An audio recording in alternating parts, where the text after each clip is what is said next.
కామారెడ్డిలో దారుణం జరిగింది. భార్యాభర్తల మధ్య గొడవలో కోపోద్రిక్తుడైన నరసింహులు భార్య మహేశ్వరిని కత్తితో పొడిచాడు. అనంతరం తనను తాను పొడుచుకొని ఆత్మహత్యకు ప్రయత్నించాడు. ఈ ఘటనలో భార్య అక్కడికక్కడే మృతి చెందగా భర్త కొన ఊపిరితో కొట్టుమిట్టాడుతున్నారు. విషయం తెలుసుకున్న ఎస్పీ చైతన్యరెడ్డి, సిఐ చంద్రశేఖర్ రెడ్డిలు ఘటనా స్థలానికి చేరుకుని పరిస్థితిని సమీక్షించారు. ఈ మేరకు కేసు నమోదు చేసుకుని దర్యాప్తు చేస్తున్నారు. ఎందుకు పొడుచుకున్నావు? ఎందుకంటే 11 సంవత్సరాలు ఓకే ఓకే, ఏం కాదు. అట్లా ఇంకోసారి అట్లా వేసుకోక, ఏం కాదు.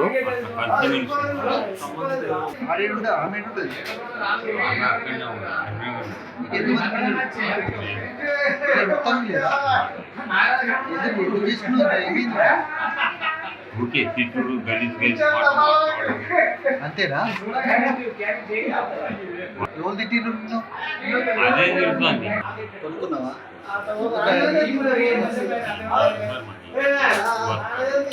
పొడుచుకున్నావా అంటే బాధలో పొడుచుకున్నావా, కోపంలో పొడుచుకున్నావా?